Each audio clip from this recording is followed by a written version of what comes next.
Hello student, welcome to दक्षिणा ई classroom. हम लोग डिस्कस कर रहे थे पॉलीमर्स और लास्ट लेक्चर में हम लोगों ने क्लासिफिकेशन किया था पॉलीमर का based on their intermolecular forces.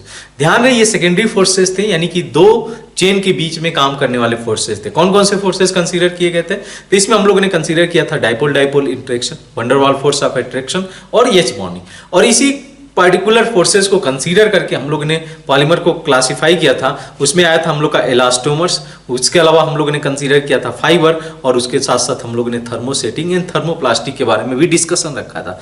आगे मूव करते हैं क्योंकि हम लोग का इंपॉर्टेंट सेगमेंट होने जा रहा है। इस केस में हम लोग क्या करेंगे, डिफरेंट पॉलीमर्स को डिस्कशन में रखेंगे और उनके प्रिपरेशन पार्ट के और उसके जो करेस्पॉन्डिंग जो एप्लीकेशन पार्ट है उस पर फोकस होकर हम लोग डिस्कशन को रखेंगे। साथ में ये भी मेंशन करते जाएंगे कि किस तरीके से ये प्रिपेयर किए गए, राइट, मोड ऑफ प्रिपरेशन क्या होगा। तो बेसिकली हम लोग का जो सेक्शन यहाँ पे डिवाइड हो जाता है दो पार्ट में। One is that addition polymer, जो कि एडिशन पॉलीमराइजेशन अकर होगा, और दूसरे के केस में कंडेंसेशन पॉलीमराइजेशन। तो एक क्लास हम लोग एडिशन पॉलीमराइजेशन पे रखते हैं, उससे रिलेटेड जितने भी पॉलीमर्स है वो डिस्कशन के पार्ट यहीं पे बन जाएंगे। एंड देन नेक्स्ट लेक्चर में हम लोग कंडेंसेशन पॉलीमराइजेशन के बारे में डिस्कस करेंगे। जो भी कंडेंसेशन पॉलीमर्स है वो डिस्कशन वहां पे हो जाएगा। तो आइए स्टार्ट करते हैं हम लोग addition polymer, right. Addition polymerization आप लिख सकते हो, ठीक है। हम लोगों ने पहले ही इसको क्लासिफाई किया था और इसका अनदर नेम भी था इसका पॉलीमराइजेशन,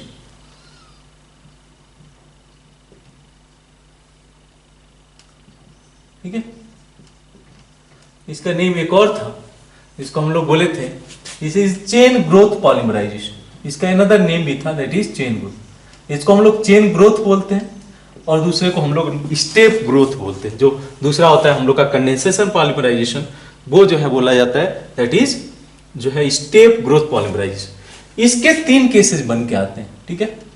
एक तो बोलते हैं हम लोग रेडिकल, जो कि रेडिकल मैकेनिज्म को फॉलो करेगा। एडिशन हो रहा है और उसमें जो इंटरमीडिएट फॉर्म करके आ रहा है रेडिकल फॉर्म कर रहा है। उसके अलावा इसको क्लासिफाई किया जा सकता है कैटायन और साथ साथ बोल सकते हैं एनायन, ठीक है। तो अलग अलग स्पीसीज इन्वॉल्व होंगे, इसमें रेडिकल इन्वॉल्व होगा, इसमें कैटायन इन्वॉल्व होगा, इसमें एनायन इन्वॉल्व होगा, ठीक है। बट मेनली आपको क्या देखने को मिलेगा कि इसमें मोस्ट ऑफ द केसेस में रेडिकल का ही इन्वॉल्वमेंट होता है, ठीक है। तो अब हम लोग जो है वन बाय वन डिस्कशन कर लेते हैं। पहले हम लोग डिस्कशन रखते हैं that is radical mechanism. Means क्या हुआ, addition polymerisation via radical intermediate, addition polymerisation via radical mechanism, ठीक है, या रेडिकल इंटरमीडिएट। अब समझना इस बात को कि ये जो रिएक्शन होगा, राइट, जो रेडिकल मैकेनिज्म फॉलो करेगा, इसके लिए हम लोग को कुछ ना कुछ इनिशिएटर का यूज करना पड़ेगा, ठीक है। जो रेडिकल मैकेनिज्म होगा इसके लिए हम लोग को इनिशिएटर देना पड़ता है, ठीक है। क्या होता है इनिशिएटर? आपने जो है पहले भी रेडिकल मैकेनिज्म वाले रिएक्शंस पढ़े होंगे, राइट। क्लोरीनेशन, ब्रोमिनेशन, हैलोजिनेशन, ये सभी आए थे, वहां पे भी इनिशिएटर बोला गया होगा। तो ये बेसिकली सब्सटेंस हो सकता है, सब्सटेंस, और कंडीशन भी हो सकता है, condition required for initiation of reaction, initiation of reaction. ये कंडीशन रिक्वायर्ड हो सकता है for the initiation of reaction, इसको हम लोग बोलेंगे इनिशिएटर, ठीक है। इसको डिकोड कैसे किया जाता है, देखो आप, इसको बोलते हैं हम लोग हेल्पर, ठीक है। आपने सुना भी होगा पहले, क्या होता है EH फॉर हीट, आप दे दो, हीट लिख के आ सकता है, या पायरोलिसिस लिख के आ सकता है। पायरोलिसिस मींस वही हुआ, हीट के प्रेजेंस में आप इसको हीट बॉन्ड को ब्रेक कर रहे हो, या डेल्टा लिख के आ सकता है, ठीक है। तो ध्यान रहे अगर ये केसेस बन के आ रहे हैं तो वहां पे हम लोग सोच सकते हैं कि फ्री रेडिकल मैकेनिज्म के थ्रू रिएक्शन प्रोसीड कर रहा होगा। उसके अलावा हम लोग मेंशन कर सकते हैं इलेक्ट्रोलिसिस, कि आप क्या कर रहे हो, इलेक्ट्रिसिटी पास करा रहे हो और उसके प्रेजेंस में जो है बॉन्ड क्लीव हो रहा है। दूसरा होता है L फॉर लाइट, लाइट को आप डिफरेंट फॉर्म में लिख सकते हो, h म्यू लिख सकते हो, फोटोन लिख सकते हो, ठीक है। ये डिफरेंट वे है जो लाइट को ही रिप्रेजेंट करता है। P for peroxide, peroxide important role play करता है। पेरोक्साइड जो भी हम लोग का ये हो गया बेंजोइल पेरोक्साइड, तो मोस्ट ऑफ द केसेस में आप देखोगे कि पेरोक्साइड ही इनिशिएटर की तरह काम करता है। जितने भी हम लोग रिएक्शन देखते हैं पेरोक्साइड उसमें एक मेजर रोल प्ले करता है for the free radical reactions के लिए, ठीक है। इसको हम लोग बोलते हैं बेंजोइल पेरोक्साइड। ये मोस्ट ऑफ द केसेस में यही यूज किया जाता है, क्योंकि जो इनिशिएटर होता है अदर जो केसेस हैं इनमें जो सबसे यूज्ड इनिशिएटर है दैट इज पेरोक्साइड। उसके अलावा रेडिकल यूज किया जा सकता है, अगर एक रेडिकल आपने दिया तो उस रेडिकल के प्रेजेंस में भी जो रिएक्शन होगा वो रेडिकल मैकेनिज्म को ही फॉलो करेगा। ठीक है, तो मैकेनिज्म को देखेंगे। और एक इंपॉर्टेंट चीज होता है क्या, कि जो भी इस पर्टिकुलर रेडिकल मैकेनिज्म को फॉलो करता है तो अब ऐसा केस है कि इसमें रेडिकल इंटरमीडिएट फॉर्म करेगा।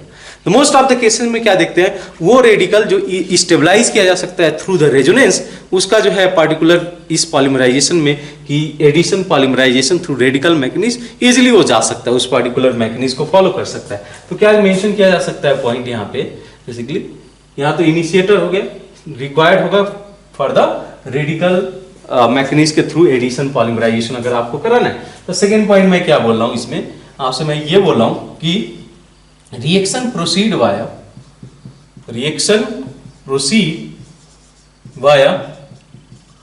Free radical intermediate,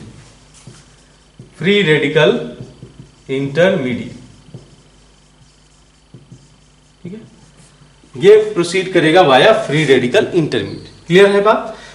in that case क्या देखने को मिलेगा, the radicals which are stabilized by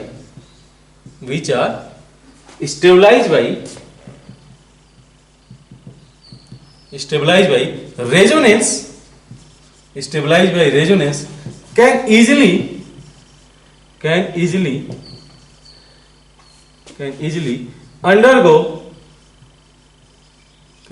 undergo this type of polymerization। ठीक है, this type of polymerization, इस टाइप के पॉलीमराइजेशन में इजीली जा सकते हैं जो भी रेडिकल स्टेबलाइज किए जा सकते हैं। जैसे केसेस आप समझ लें, ये सबसे बेस्ट एग्जांपल है, आप डे टू डे लाइफ में भी देखते हो कोई इस तरीके इससे बनने वाला पॉलीमर, इसको बोलते हैं हम लोग विनाइल क्लोराइड। ये रहा विनाइल ग्रुप और इसके साथ ग्रुप जो आपने जोड़ दिया क्लोराइड, तो हो गया विनाइल क्लोराइड। ये यूज किया जाता है पॉली विनाइल क्लोराइड, जो आपका पीवीसी पाइप्स होते हैं उसको बनाने के लिए यूज किया जाता है। साथ में अगर मैं इसको कंसीडर करूं CHCN, तो इसको बोला जाता है एक्रिलोनाइट्राइल। क्या बोला जाता है? एक्रिलोनाइट्राइल। क्लियर है बात? एक्रिलोनाइट्राइल। और भी कैसे जाएंगे, और भी जैसे आप C6H5 ये ले लो, CH11CH2, इसको हम लोग बोलते हैं पॉलीस्टाइरीन। क्या बोलते हैं? पॉलीस्टाइरीन होता है, पॉलीस्टाइरीन। ठीक है, और क्या केस है? CH2CH आपका O सीरम देख सकते हो, इसमें रेजोनेंस स्टेबलाइजेशन होगा। ये क्या है? Vinyl acetate. ये हो गया आपका विनाइल और ये ग्रुप हो गया आपका एसीटेट, तो ये पूरा नाम पढ़ लिया जाएगा विनाइल एसीटेट। और क्या केस हो सकते हैं? ये भी एक इंपॉर्टेंट केस है, ये भी एक इंपॉर्टेंट केस है। ये मैं बेसिकली मोनोमर्स मेंशन कर रहा हूँ जो आगे जाके पॉलीमर्स में कन्वर्ट होने वाले। ठीक है, वैसे ही अगर मैं बात करूँ इसमें, आप देखना CH3 आप यहाँ पे लगा दो, इस हाइड्रोजन को यहाँ से हटा दो और इसको आप लिख लो C डबल बॉन्ड OCH3। इसको पढ़ा जाएगा मिथाइल मेथा एक्रिलेट। देखेंगे किस पॉलीमर के लिए यूज किया जाएगा, पॉलीमर का नेम क्या होगा? Methyl मेथा acrylate. क्लियर है बात? उसके अलावा आप देखोगे कि ब्यूटाडाइन के भी बहुत सारे केसेस आएंगे। ब्यूटाडाइन के स्पेशली जो 2 सब्स्टिट्यूटेड ब्यूटाडाइन है, मान लो यहाँ पे मैं ग्रुप अटैच करा दूं सेकेंड पोजीशन पे, तो 2 सब्स्टिट्यूटेड ब्यूटाडाइन ये भी इजीली पार्टिकुलर रिएक्शन में जाएगा, एडिशन रिएक्शन में जाएगा। सब्स्टिट्यूटेड ब्यूटाडाइन मतलब यहाँ पे क्लोरीन हो सकता है, कोई ग्रुप हो सकता है, CH3 ग्रुप हो सकता है, तो ऐसे भी रिएक्शन देखेंगे। बेसिकली इससे रबर का फॉर्मेशन होता है और इस केस में हम लोग जो है सिंपली जो प्लास्टिक्स हैं वो बनाया जाता है। इस सभी विनाइल क्लोराइड हो गया या एक्रिलोनाइट्राइल हो गया, इनसे डिफरेंट मटेरियल बनाए जाते हैं। ब्यूटाडाइन से जो है रबर का फॉर्मेशन होगा। आगे देखेंगे सभी ये पार्टिकुलर मोनोमर्स मैंने पहले मेंशन कर दिया ताकि आगे हम लोग रिएक्शंस में जाएं तो दोबारा इसको देखने को मिले। ठीक है, तो आप इसको फटाफट नोट डाउन कर लो, फिर हम लोग मैकेनिज्म देख लेते हैं कि रेडिकल मैकेनिज्म किस तरीके से फॉलो करेगा, एंड देन हम लोग 1 बाय 1 उसके एग्जांपल को पार्ट को कंसीडर करेंगे। पहले आप इसको नोट डाउन कर लो। तो आइए देखते हैं हम लोग मैकेनिज्म पार्ट को। ठीक है, पहले हम लोग रेडिकल वाला केस ही कंसीडर कर लेते हैं कि जो रेडिकल मैकेनिज्म के थ्रू जाएगा, रेडिकल इंटरमीडिएट के थ्रू जो रिएक्शन होगा उसकी बात मैं कर लेता हूँ। तो पहला स्टेप होता है चेन इनिशिएशन। इनिशिएट करना पड़ेगा, उसके लिए हम लोग को इनिशिएटर की जरूरत पड़ेगी। Chain initiation. चेन इनिशिएशन क्या होता है इस केस में? तो चेन इनिशिएटर मोस्टली आपको देखने को मिलेगा कि पेरोक्साइड का यूज किया जा रहा है। ऐसा क्यों होगा? Peroxide basically easily bond break हो सकता है। यहाँ this is the peroxide, oxygen oxygen का लिंकेज, और ये बॉन्ड वीकर होता है। जैसे आप इसको हीट करोगे, हीट करने पे ये रेडिकल जनरेट करेगा, ठीक है।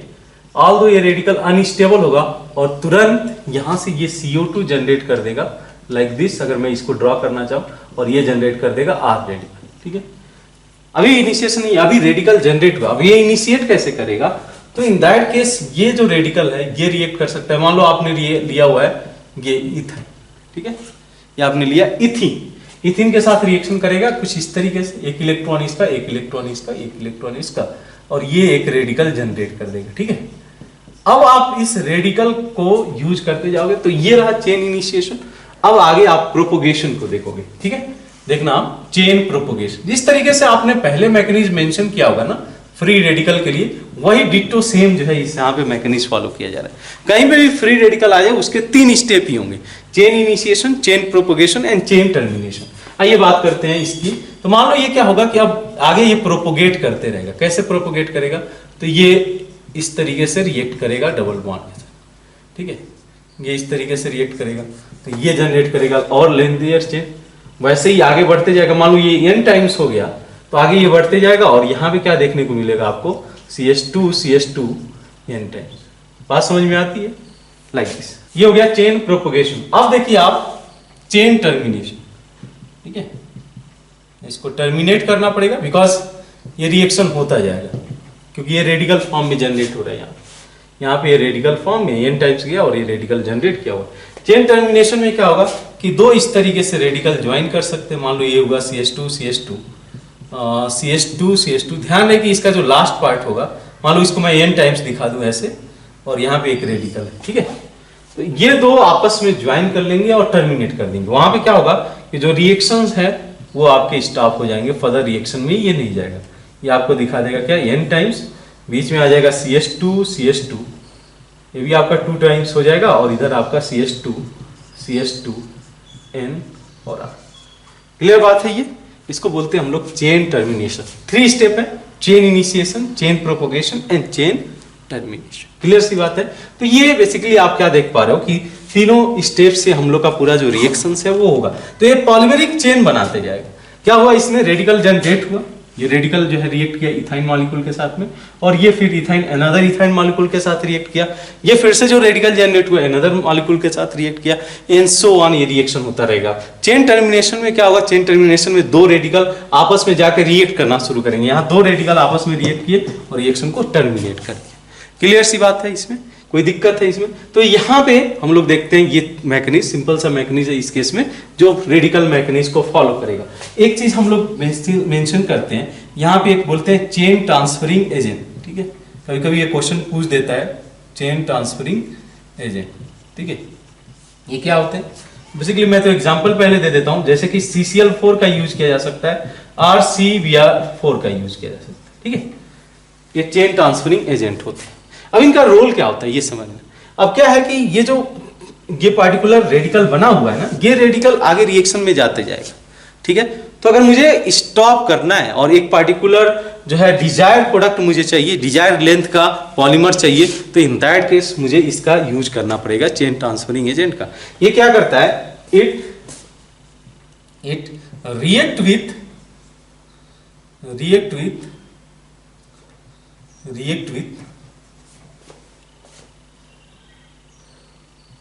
Chain growing radical, chain growing या ग्रोइंग रेडिकल लिख सकते हो। ग्रोइंग रेडिकल मीन्स जिस बढ़ रहा है, आगे रिएक्शन में जा रहा है। React with growing radical and stop, ये ग्रोथ करते जाएगा ना, चेन तो बढ़ते जाएगा, and stop the growth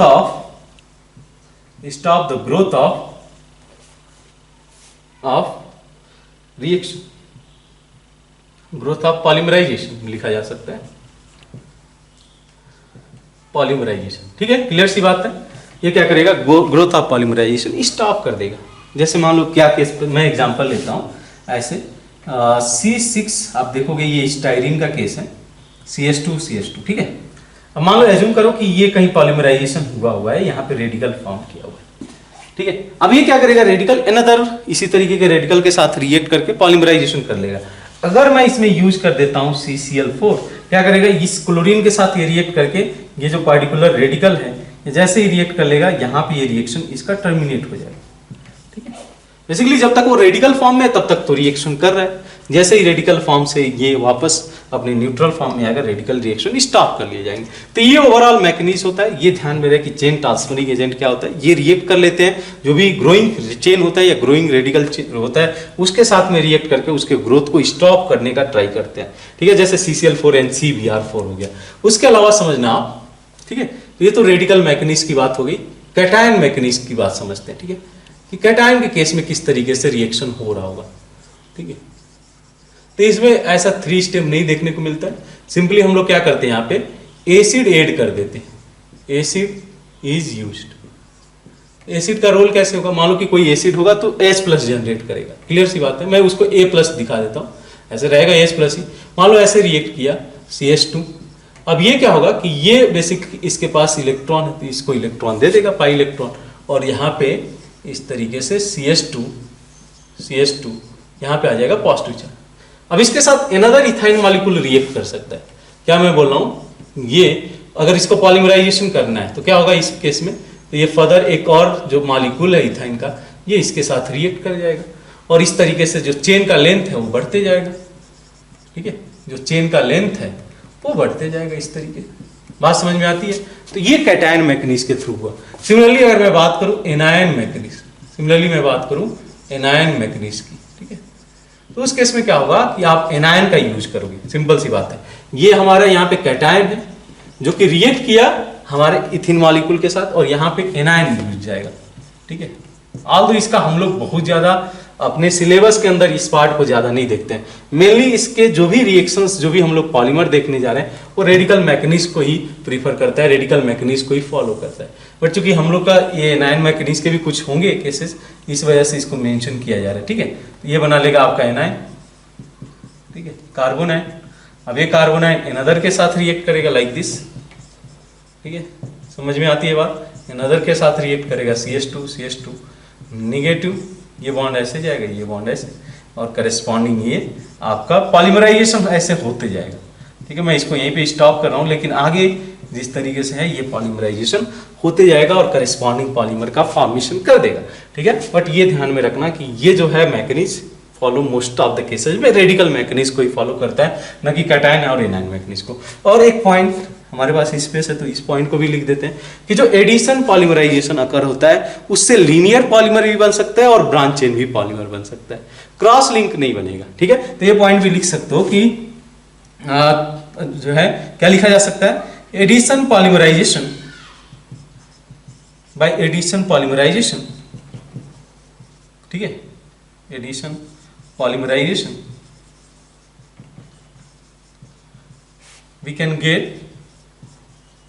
we can get by addition polymerization we can get क्या मिलेगा आपको, ठीक है, linear polymer, linear chain polymer ज्यादा एप्रोप्रिएट होगा, लीनियर चेन पॉलीमर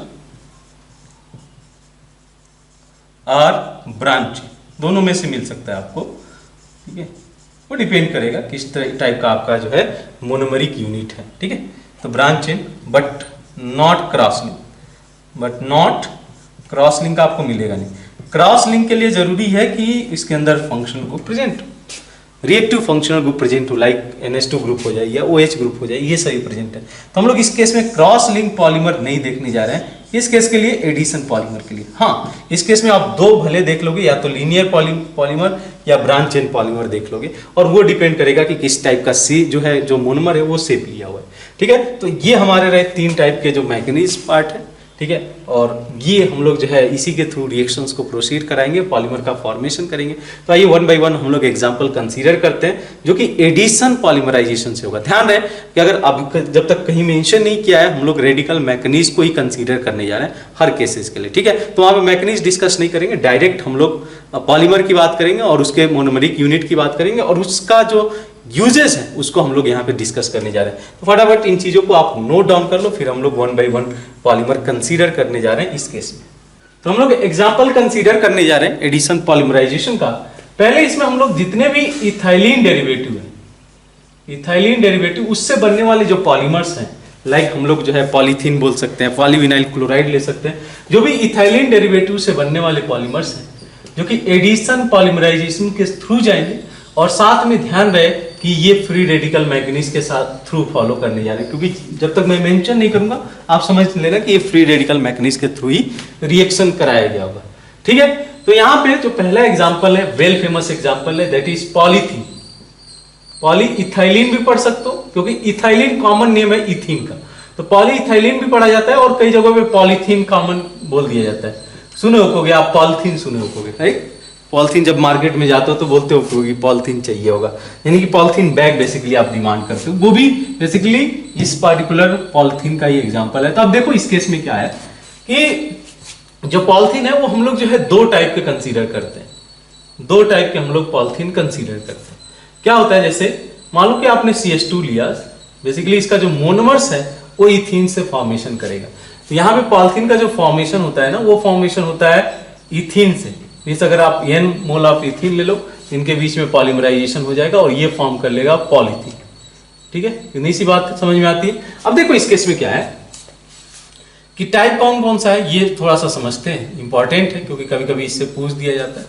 अब देखो इसको अगर आप हीट करते हो, ठीक है, इसको आप हीट करते हो अराउंड 200 डिग्री सेल्सियस पे, और जो प्रेशर है वो रखते हो 1500 ATM।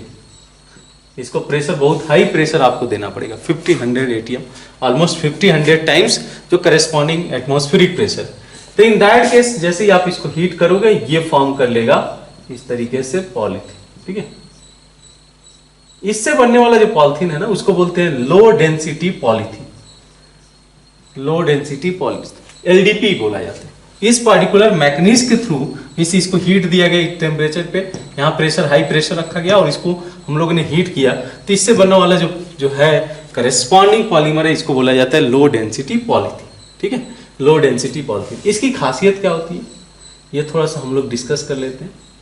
इस पार्टिकुलर LDP की खासियत क्या होती है कि इन दैट केस ये बनाता है ब्रांच, ये फॉर्म करता है ब्रांच चेन पॉलीमर। ध्यान से, क्योंकि ये सभी इंपॉर्टेंट है, ब्रांच चेन पॉलीमर फॉर्म करते हैं, या ब्रांच से पॉलीमर भी लिख सकते हो। अब इसका इफेक्ट क्या पड़ता है कि इसकी जो पैकिंग होती है ना, अगर ब्रांच चेन, पहले भी बोला गया था कि अगर ब्रांच चेन पॉलीमर बन रहा है तो packing will be not efficient, packing will be not efficient. ठीक है, packing will be not efficient, और इसी का रिजल्ट होता है कि जो इसका हम लोग बोलते हैं लो डेंसिटी, जो डेंसिटी होती है इस केस में क्या ऑब्जर्व करते हैं, वो ऑब्जर्व करते हैं हम लोग 0.92, 0.92 आप देख लेना। और जो इसका करेस्पॉन्डिंग कंसीडर करते हैं मेल्टिंग पॉइंट, ये आता है 110 डिग्री सेल्सियस, ये होता है मेल्टिंग। तो लो मेल्टिंग पॉइंट भी होगा और लो डेंसिटी भी होगी, डेंसिटी भी लो होगा, ये इवन की वाटर से भी लेस है, तो packing will be not efficient because there is the branch chain polymerisation. उसके अलावा इसका जो मेजर एप्लीकेशन है, आप देखोगे कि इसको यूज किया जाता है प्लास्टिक बैग्स बनाने में। देखा होगा आपने, जो प्लास्टिक बैग्स बनते हैं इसी से बनते हैं, लो डेंसिटी पॉलीथीन से बनते हैं। ठीक है, high pressure high temperature, high pressure और हाई टेम्परेचर में ये कुछ पॉइंट्स हैं जो हम लोग ऑब्जर्व करते हैं इस केस के लिए। ठीक है, और एक इंपॉर्टेंट चीज होती है, अगर आप देखे होगे पॉलीथीन तो मोस्ट ऑफ द केसेस में ये आपको ट्रांसपेरेंट दिखेगा, जब तक कि इसमें कुछ कलर वगैरह ना ऐड किया गया, उसको भी हम लोग कुछ नेम देते हैं, बट मोस्ट केसेस में इसको देखोगे कि ये ट्रांसपेरेंट रखा हुआ है। जो मॉलिक्यूलर वेट होता है ये नियरली ऑब्जर्व करते हैं 20,000 के आसपास में पॉलीथीन के केस में, नियरली जो पॉलीथीन होता है वो उसमें 20,000 तक के मॉलिक्यूलर वेट रहता है। ठीक है, तो ये हम लोग की बात हो गई किस केस के लिए, ये बात हो गई LDP के लिए। अब यहाँ पे थोड़ा सा डिफरेंसेस है जब हम लोग बात करते हैं हाई डेंसिटी पॉलीथीन की, HDP की। इस केस में क्या करना रहता है, जैसे टेम्परेचर लो ही रहता है, वो इसको टेम्परेचर 150 डिग्री सेल्सियस, आप एक बार मैच करा लेना क्या टेम्परेचर होगा। यहाँ पे एक कैटलिस्ट यूज किया जाता है जिसको हम लोग बोलते हैं जिगलर नाटा कैटलिस्ट, बहुत ही इंपॉर्टेंट है। डायरेक्ट इससे क्वेश्चन पूछे गए हैं जिगलर नाटा कैटलिस्ट को लेके। कहाँ पे यूज किया जाता है। और प्रेशर जो है जो कि 1500 एटीएम है, ये डिक्रीज होकर आ जाता है 5 to 7 एटीएम तक। सोच सकते हो कि because of this catalyst only जो पर्टिकुलर प्रेशर का जो कंडीशन है वो डिक्रीज हो गया 5 to 7 एटीएम पे। ठीक है, जिगलर-नाटा कैटलिस्ट मेंशन कर देते हैं। व्हाट इज जिगलर-नाटा कैटलिस्ट, याद रहेगा। जिगलर-नाटा कैटलिस्ट बताते हैं इसको, ये होता है आपका ट्राईइथाइल एल्युमिनियम along with TiCl3। ठीक है, along with TiCl3 या TiCl4 दोनों। ठीक है, TiCl4 होता है मेनली, ये बोला जाता है जिगलर-नाटा कैटलिस्ट। इसके प्रेजेंस में क्या होगा, यहाँ पे भी ये पॉलीमर ही बनाएगा। देखने में दोनों सेम लगेंगे लेकिन दोनों का जो स्ट्रक्चर होगा वो थोड़ा डिफर करेगा। ये हाई डेंसिटी पॉलीमर होगा। ठीक है, इसमें ब्रांचिंग होगी, कुछ ब्रांच रहेंगे इसमें क्या केस है, ये ब्रांचिंग नहीं होती है। सबसे खासियत बात है एसडीपी की, इसीलिए तो हाई डेंसिटी आया। इसमें क्या होता है कि ये लीनियर चेन पॉलीमर होता है, ठीक है, लीनियर चेन पॉलीमर। तो इस केस में क्या होगा कि जो पैकिंग होगी, पैकिंग बहुत ही शानदार होगी। इसमें पैकिंग विल बी इफिशिएंट, ठीक है, बहुत ही इफिशिएंट पैकिंग होगी। यानी कि एक लेयर दूसरे लेयर पे चिपका रहेगा, यह चिपका रहेगा। डेंसिटी में क्या इफेक्ट पड़ता है, डेंसिटी जो हम लोग ऑब्जर्व करते हैं ये आता है 0.96 के आसपास में। आप एग्जैक्ट वैल्यू देख लेना, बहुत ज्यादा डिफरेंस तो नहीं है, बट ये केस ऑफ द पॉलीमर ये डिफरेंस बहुत मायने रखता है। 0.05 का भी जो डिफरेंस है ये बहुत मायने रखता है for the case of polymer. ठीक है, तो ये डिफरेंस आ जाएगा डेंसिटी की वजह से। क्यों आ रहा है कि जब आप ब्रांच चेन लिए हो तो इन दैट केस क्या होगा कि जो पैकिंग होगी उतनी इफिशिएंट नहीं होगी। इस तरीके से रखना चाहोगे तो उतनी, लेकिन जब लीनियर पॉलीमर है तो एक के ऊपर एक ले जाके रख सकते हो। जस्ट आप एक लाए और एक को जो है लाकर इस पे रख दिया, तो इन दैट केस क्या होगा कि आपका जो पैकिंग होगा इस केस में हाई डेंसिटी पॉलिथीन के केस में, इसीलिए इसका नेम भी पड़ा हाई डेंसिटी पॉलीमर। इस वजह से इसका जो पैकिंग होगा इफिशिएंट होगा, डेंसिटी इससे ज्यादा होगा, और मेल्टिंग पॉइंट तो ऑब्वियसली इसको ज्यादा होना पड़ेगा, बिकॉज मेल्टिंग पॉइंट भी तो डिपेंड करता है कि कितना इफिशिएंट पैकिंग हुआ है। तो melting point will be increases to 130 degree Celsius. ठीक है, अच्छा ये ट्रांसुलेंट होता है। ठीक है, कुछ दिखता है, आप देखे होगे इस तरीके का प्लास्टिक भी, तो इसमें क्या होता है कि कुछ केसेस में आपको दिखेगा, क्लियरली नहीं दिखेगा। ये आप जो प्लास्टिक बैग्स होते हैं जो बनते हैं उस केस में आप क्लियरली देख सकते हो, बशर्ते कि उसमें कोई कलर्ड यूज ना किया गया। तो आप देखोगे कि ये ट्रांसुलेंट होता है, एक ट्रांसुलेंट, और एक के केस में ये हो रहा है ट्रांसपेरेंट। ठीक है, और क्या है इसका यूजेस क्या है, एप्लीकेशन क्या है, बहुत सारे एप्लीकेशन। ठीक है, पूरा बचपन आपका इसी से बीता होगा। अब तो मोबाइल फोन आ गए हैं तो शायद मोबाइल फोन से तो बीता होगा, लेकिन पहले बच्चे जो है जो टॉयज वगैरह यूज करते थे, खिलौने बनते थे, या जो भी आप यूज करते हो, बकेट नहाने के लिए जो यूज करते हो, कोई इसी के एग्जाम्पल है। जो आप और भी चीजें हैं जो भी प्लास्टिक से आसपास में चीजें जो बनी हुई है, कहीं ना कहीं उसमें जो है इसी पॉलीमर का यूज है, that is high density polythene का। तो ट्वाइस बकेट बेस्ट एग्जांपल है, इसको आप कंसीडर कर सकते हो। ठीक है, तो इसको आप नोट डाउन कर लो, फिर और भी हम लोग एग्जांपल इथाइलिन डेरिवेटिव के कंसीडर करते हैं। फटाफट इस पर्टिकुलर पॉलीथीन को लिख लो या पॉली इथाइलिन को लिख लो, दोनों सेम है, कोई डिफरेंसेज नहीं है दोनों में, दोनों का एक ही नेम, डिफरेंट नेम है बस, लेकिन कहानी दोनों के लिए सेम है। ध्यान रहे एलडीपी और एचडीपी में क्या डिफरेंस है, तो फटाफट नोट डाउन कर लो, फिर आगे हम लोग प्रोसीड करते हैं। नेक्स्ट इथाइलिन डेरिवेटिव कंसीडर करना आप, दैट इज टेफ्लॉन। ठीक है, इसको बोलते हैं टेफ्लॉन। अब है क्या ये टेफ्लॉन, तो बेसिकली ये वाला जो केस कंसीडर करते हैं हम लोग इथीन का, इसी में थोड़ा सा मॉडिफिकेशन किया गया है। हम लोगों ने टेट्राफ्लोरोइथीन का यूज किया है। यहाँ पे क्या यूज कर रहे हैं, टेट्राफ्लोरोइथीन। इथीन की जगह पे हम लोग बोल रहे हैं टेट्राफ्लोरोइथीन यूज किया जाएगा। ठीक है, मैकेनिज्म जो है सिमिलर, हम लोग बोलेंगे फ्री रेडिकल के थ्रू जाएगा। यहाँ पे हम लोग कैटलिस्ट का यूज करते हैं। कैटलिस्ट का यूज होता है, हाई हीट करना पड़ेगा और प्रेशर हाई रखना पड़ेगा। ठीक है, हाई प्रेशर।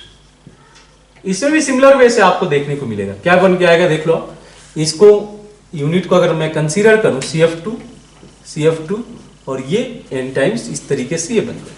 ठीक है, इसी कंपाउंड को बोलते हैं टेफ्लॉन। क्या बोलते हैं, टेफ्लॉन। आपने यूज किया होगा, इस कंपाउंड को यूज किया होगा। जैसे इसकी बात करें टेफ्लॉन की, अभी यूजेस की बात करते हैं, तो इसके केस में हम लोग बहुत ज्यादा रेजिस्टेंस देखते हैं, high resistance toward the chemical reaction, ठीक है। तो हाई रेजिस्टेंस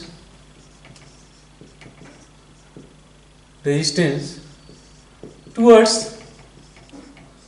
केमिकल रिएक्शन, बहुत ज्यादा रेजिस्टेंस होता है टुवर्ड्स केमिकल रिएक्शन, ठीक है।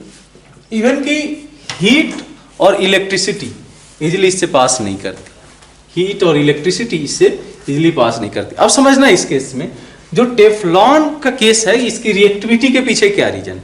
इतना रेजिस्टेंस क्या होता है, जो रिएक्शन होता है वो इजीली नहीं होता है। इसके पीछे रीजन क्या है कि इस कार्बन के साथ जो फ्लोरीन जुड़े हुए हैं ना, one of the strong electronegative atom है। हम लोग को पता है कि फ्लोरीन सबसे स्ट्रॉन्गेस्ट इलेक्ट्रोनिगेटिव एटम है अमॉन्ग द पीरियड। तो इन दैट केस क्या करता है, फ्लोरीन अपने तरफ इलेक्ट्रॉन को विड्रॉ करता है, और जैसे ही विड्रॉ करेगा यहाँ पे इस कार्बन पे जो इलेक्ट्रॉन प्रेजेंट थे वो अब नहीं रहेंगे।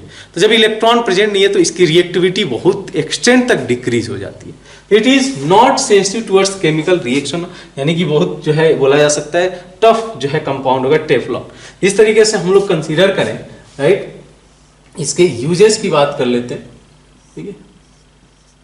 यूजेस इन टेफ्लॉन टेप, जो टेफ्लॉन टेप है उसको बनाने में यूज किया जाता है, और साथ साथ में इसको यूज किया जा सकता है, जो आपने देखा होगा कुकिंग जो यूटेंसिल होता है, आप देखते हो क्योंकि उसमें कोटिंग की गई रहती है।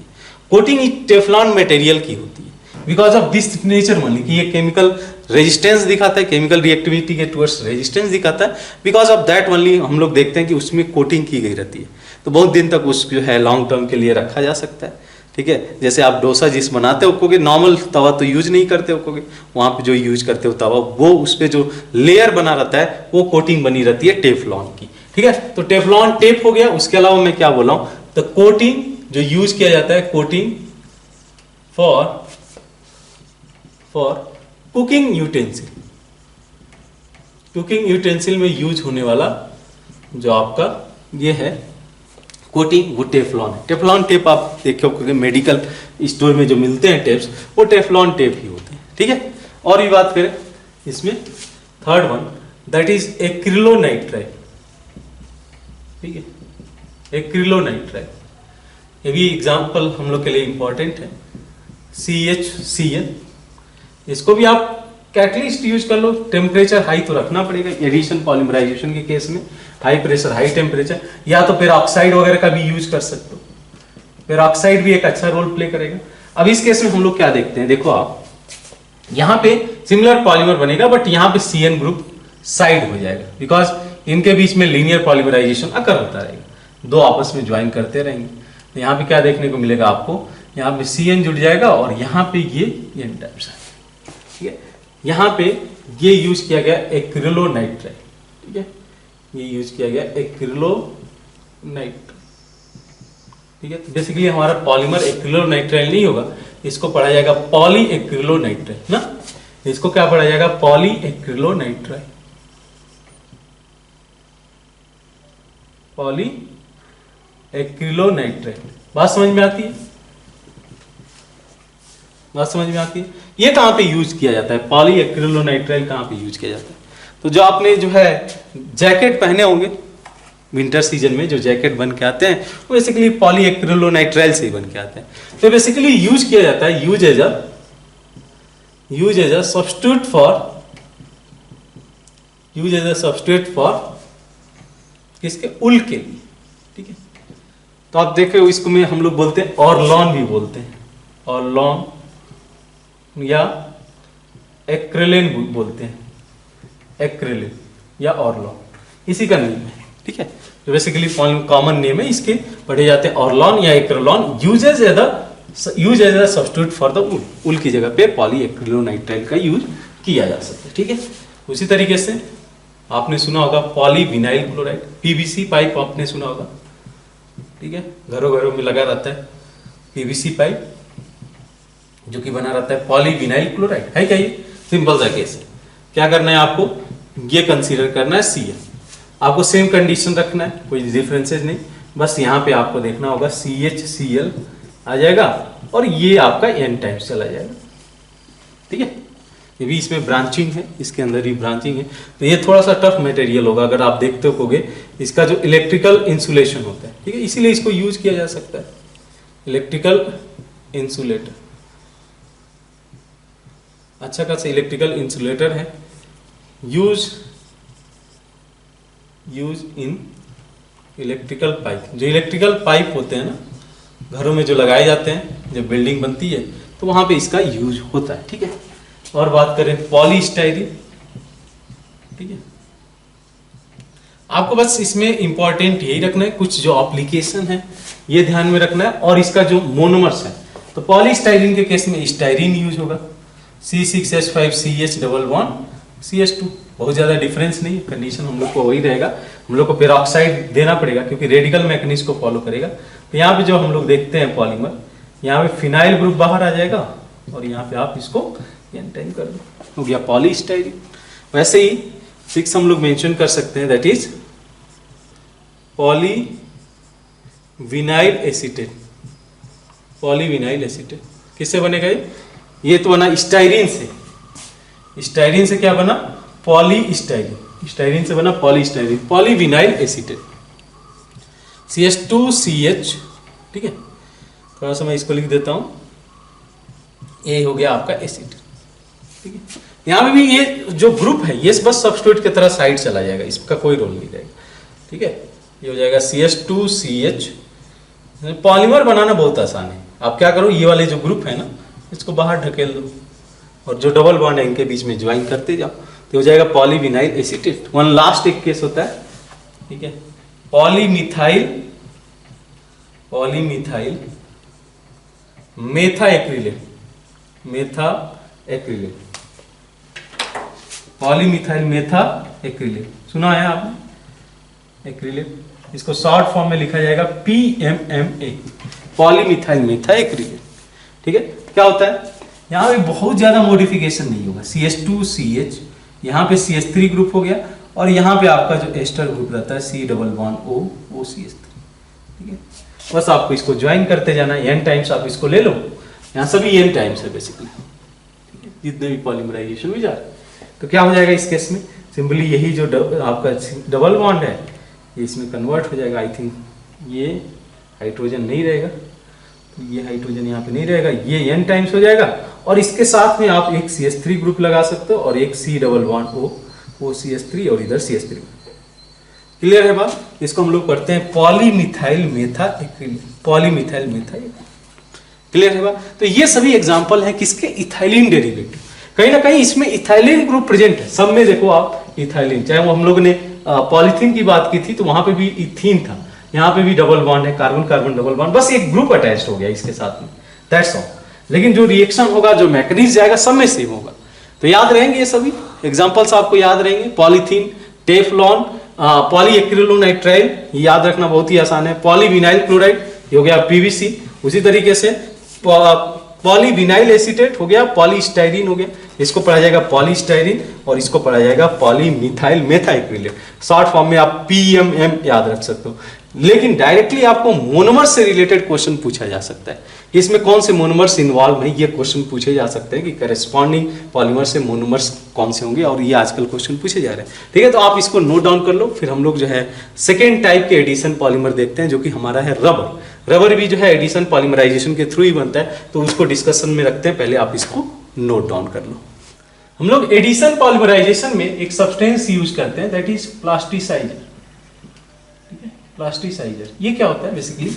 तो ये में कंपाउंड यूज किया जाता है कि जो प्लास्टिक बना हुआ है उसको सॉफ्ट करने का काम करता है। अच्छा, प्लास्टिक कब सॉफ्ट हो सकती है? जो भी पॉलीमर बन के आया है वो सॉफ्ट कब किया जा सकता है? एडिशन पॉलीमर जो बन के आए हुए हैं उसको सॉफ्ट करने के लिए प्लास्टिसाइजर का यूज किया जाता है। कब ये सॉफ्ट होगा? जब इन दैट केस जो चेन है एक के ऊपर एक स्लिप करना शुरू कर दे, तभी ये सॉफ्ट होगा।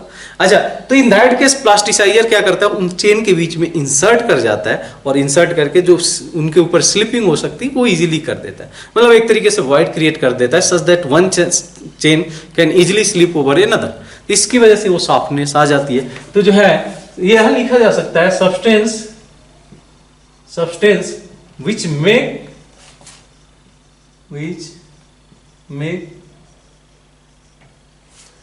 addition polymer, especially plastic addition polymer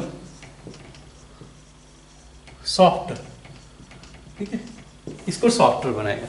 जैसे इसमें एग्जांपल आता है ये di butyl phthalate, di butyl phthalate हो सकता है या डाई ऑक्टाइल थैलेट हो सकता है, ठीक है। क्या स्ट्रक्चर होता है? थैलिक एसिड आपको पता होगा, जब हम लोग बेंजीन पे 1,2 पोजीशन पे ये ग्रुप लगा दें कार्बोक्सिलिक ग्रुप तो इसको थैलेट बोला जाता है। तो जो है इस केस में क्या करो आप ब्यूटाइल ग्रुप लगा तो 1 2 3 4 ऐसे ही 1 2 3 4 1 2 3 4 ये हो गया आपका डाइब्यूटाइल थैलेट। तो ध्यान में रहे कि ये प्लास्टिसाइजर की तरह यूज किया जाता है करस्पॉन्डिंग कंपाउंड। क्या है? डाइब्यूटाइल थैलेट। क्या करेगा? सॉफ्टनिंग करने का काम करेगा जो आपका एडिशन पॉलीमर है, दो चेन के बीच में इंसर्ट कर जाएगा और इजीली एक चेन दूसरे को ऊपर स्लिप कर सकता है। तो इन दैट केस होगा। जो नेक्स्ट सेगमेंट है ना, जो हम लोग एडिशन पॉलीमर में डिस्कस करते हैं, that is rubber. Rubber is also good example of addition polymer. ये एडिशन पॉलीमर के अंदर ही आएगा रबर में। तो पहला होता है नेचुरल पॉलीमर, ठीक है। नेचुरल, पहला होता है नेचुरल रबर, ठीक है। अब ये नेचुरल रबर क्या है? तो बेसिकली ये नेचर से ऑब्टेन्ड होता है, इसीलिए इसको नेचुरल रबर बोल दिया गया। तो होता क्या है ये पहले तो हम लोग लिख लेते हैं कहां से ऑब्टेन होता है। It is prepared from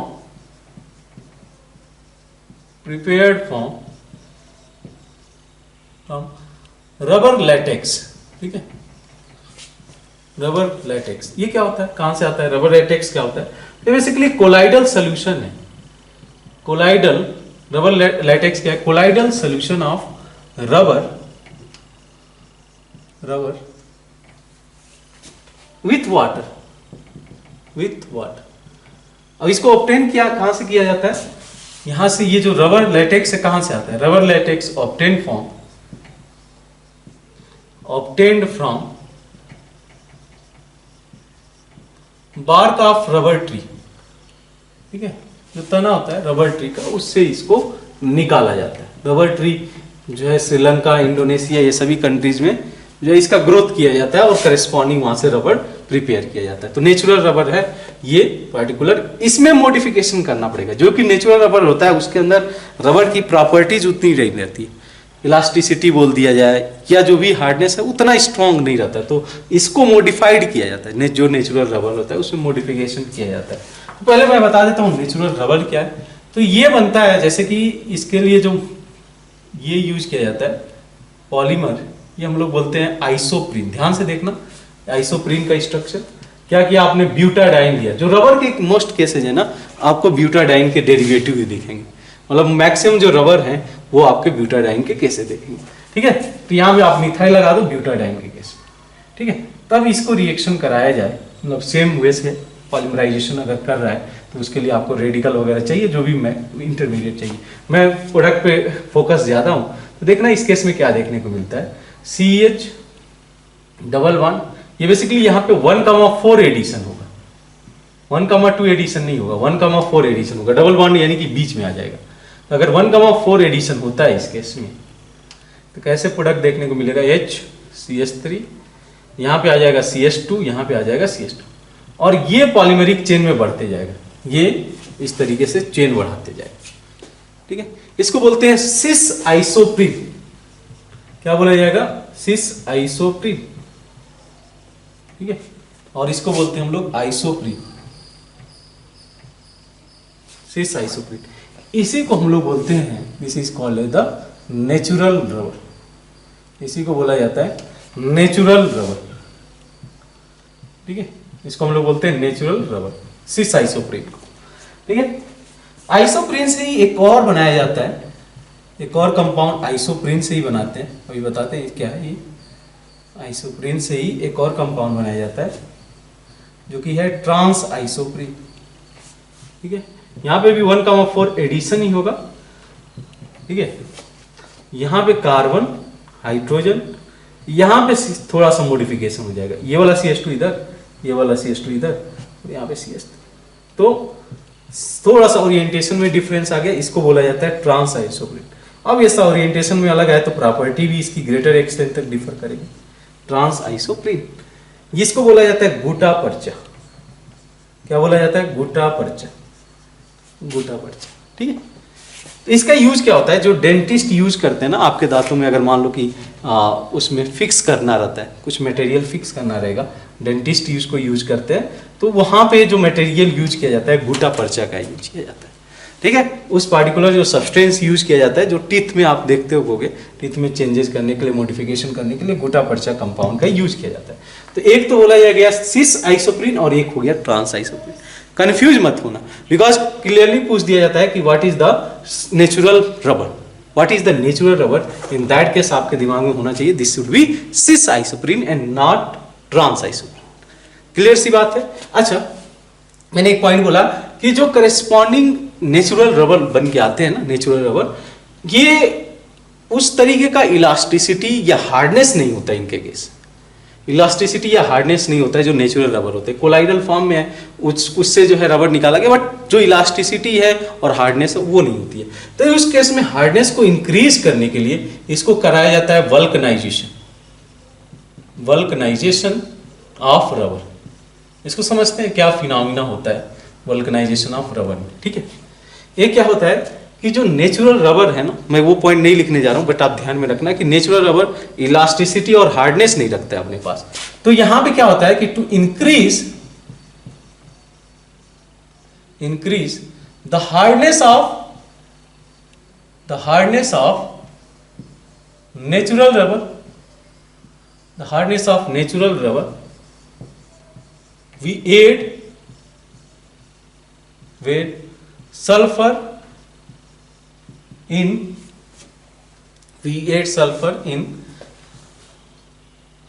it, which make cross-linked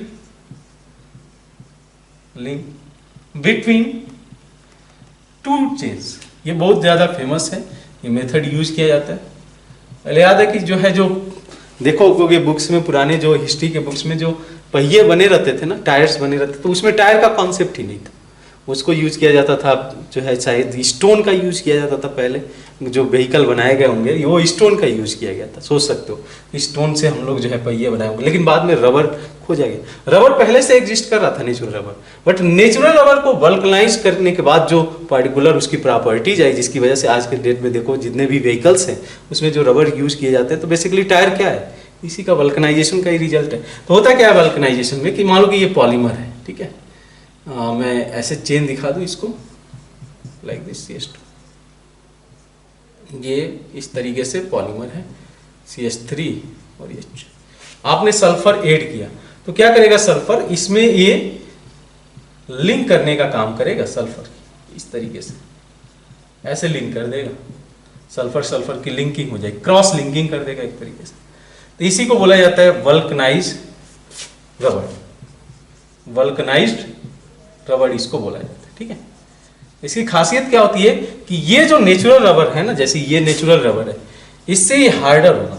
ठीक है, ये स्लाइटली हार्डर होगा और ये इलास्टिसिटी भी रखेगा। नेचुरल रबर को हम लोग इलास्टोमर भी बोल लेते हैं, ये इलास्टोमर की कैटेगरी में आएगा अगर हम लोग फोर्स ऑफ अट्रैक्शन समझे कि चेन के बीच में क्या काम कर रहा है। तो ये होता है वल्कनाइज्ड रबर, जिसके अंदर सल्फर ऐड किया गया। अब जितना सल्फर ऐड करोगे उतना क्रॉस लिंकिंग होगा। तो यही देखने को मिलता है कि 1 to 3% ऐड किया जाता है, जो आप देखते हो कि रबर बैंड बनाया जाता है, जो आप पहनते हो ना कभी कभी हीरो बनने के लिए। ठीक है, तो रबर बैंड बनाने के लिए क्या किया जाता है, आप उस नेचुरल रबर को नहीं यूज करते हो, कभी नहीं यूज करते। ठीक है, तो 1 to 3% रबर, 1 to 3% सल्फर अगर ऐड किया गया तो इन दैट केस ये रबर बैंड बनाने के काम आएगा। लेकिन अगर इसी परसेंटेज को बढ़ा के आपने 5% किया गया, सल्फर ऐड किया गया, तो ये टायर बनाने के काम आ जाएगा। तो अब ऐसे केस है कि सल्फर अमाउंट इंक्रीज करोगे तो cross linking between chain also going to increase. अगर क्रॉस लिंकिंग इंक्रीज होगा तो इसका जो हार्डनेस है वो भी इंक्रीज हो जाएगा, हार्डनेस आल्सो इंक्रीजेस, साथ में जो इलास्टिसिटी है वो भी इंक्रीज करेगी, इलास्टिसिटी आल्सो इंक्रीज। ये नेचुरल रबर की कहानी होती है। ध्यान रहेगा cis isoprene is the monomer of natural rubber. Trans isoprene is basically gutta percha. Cis isoprene is natural rubber and trans isoprene is और गुट्टा पर्चा। ठीक है, तो ये पॉली आइसोप्रीन होगा बेसिकली। मैंने आइसोप्रीन का जो वो आ रहा है, ये पॉली आइसोप्रीन होगा। ठीक है, तो आप इसको मेंशन कर दो, नोट डाउन कर लो। फिर और भी हम लोग केसेस देखते हैं। ये तो नेचुरल रबर का केस हो गया, सिंथेटिक रबर भी प्रिपेयर किया जा सकता है, उसको हम लोग देखते हैं। पहले आप इसको नोट डाउन कर लो। नेक्स्ट हम लोग देखते हैं that is synthetic rubber.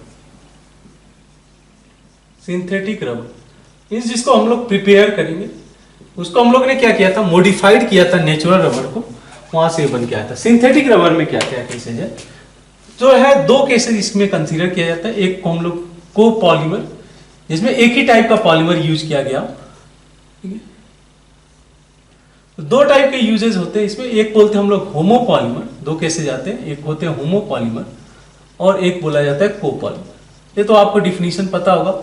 Homopolymer के अंदर हम लोग सेम टाइप ऑफ मोनोमर्स रखते हैं और कोपॉलीमर में हम लोग डिफरेंट टाइप के जो है मोनोमर्स रखते हैं। ठीक है, बात क्लियर है। अब इसमें हम लोग का एग्जांपल आता है पहला, दैट इज पॉलीब्यूटाडाइन।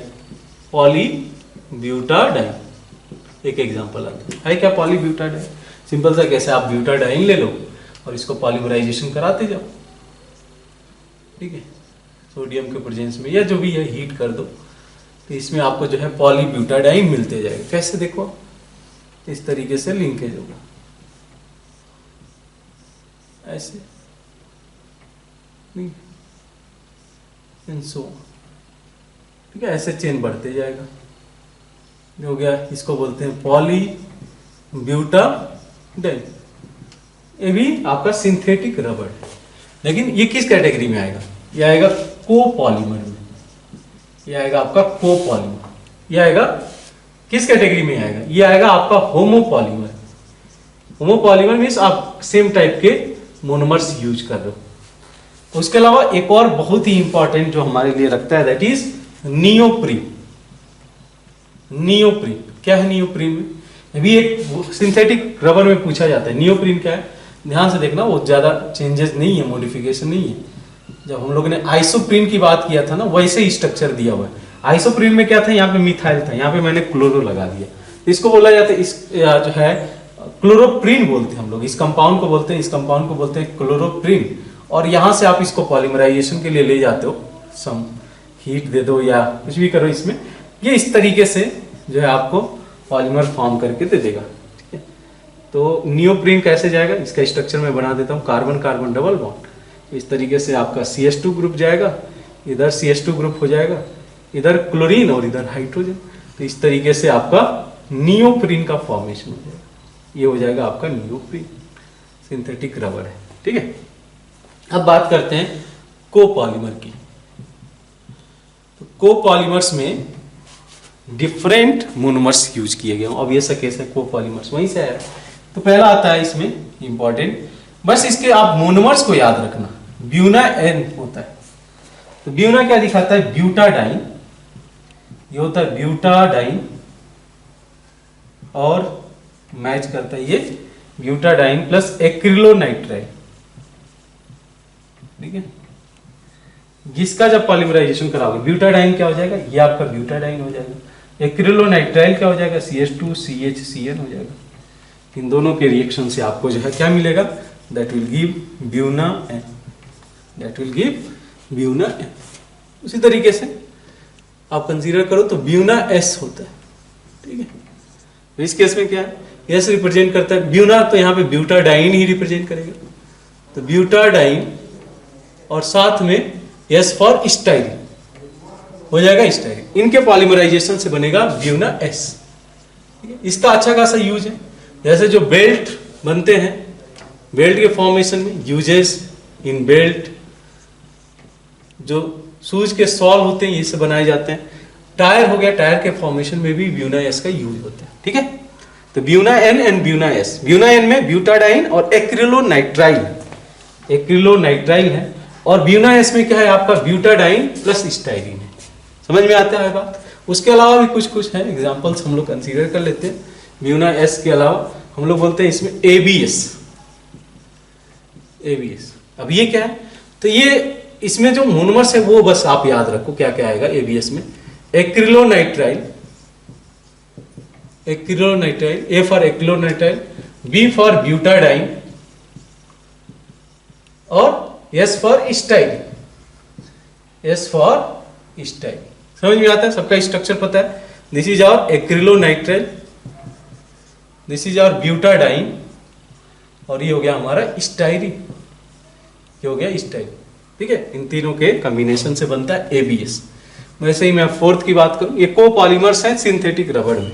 फोर्थ की बात करें तो एक होता है सरन, ये भी कभी कभी पूछ सकता है, इसके मोनोमर्स पूछा जा सकता है। सरन में क्या यूज किया जाता है, तो इसको हम लोग यूज करते हैं पॉलीविनाइल क्लोराइड, इसमें यूज करते हैं हम लोग vinyl chloride, vinyl chloride plus vinylidene chloride, plus vinylidene chloride. इन दोनों के जो है मिलने से बनता है आपका सर। तो विनाइल क्लोराइड क्या हो जाएगा, सिंपल सा कैसे CH2CHCl, और विनाइलिडीन क्लोराइड क्या हो जाएगा CH2C, यहाँ पे क्लोरीन लगा दो, यहाँ पे क्लोरीन, इनके पॉलीमराइजेशन से बनेगा सर। ठीक है, बस इसके जो मोनोमर्स है वो याद रखें। कभी कभी पूछ देता है ना कि ब्यूना एन में कौन कौन से मोनोमर्स यूज किए गए, ब्यूना एस में कौन कौन से मोनोमर्स यूज किए हैं, एवीएस में कौन से यूज किया गया, सरन में कौन सा यूज किया गया। तो ऐसे नेम ऑफ मोनोमर्स पूछा जा सकता है using the polymer, name of the polymer. ठीक है, तो आप इसको फटाफट नोट डाउन कर लो। यहीं पे हम लोग इसको फिनिश करते हैं। एडिशन पॉलीमर से रिलेटेड जितने पॉलीमर्स हैं यहाँ डिस्कशन के पार्ट बन गए, रबड़ भी, और जो हम लोग के केसेस बन रहे थे पॉलिथीन वगैरह के केसेस जो बने हुए हैं। आगे के जो लास्ट लेक्चर होगा उसमें हम लोग फोकस रखेंगे किस पे, जो कि कंडेंसेशन पॉलीमर्स हैं, जो भी रेजिन का केस हो जाए या लाइलॉन का केस हो जाए, वो डिस्कशन का पार्ट बनेगा हम लोग का कंडेंसेशन पॉलीमर्स में। नेक्स्ट क्लास में उसी पे डिस्कशन रखते हैं। तो मिलते हैं नेक्स्ट लेक्चर में। Thank you.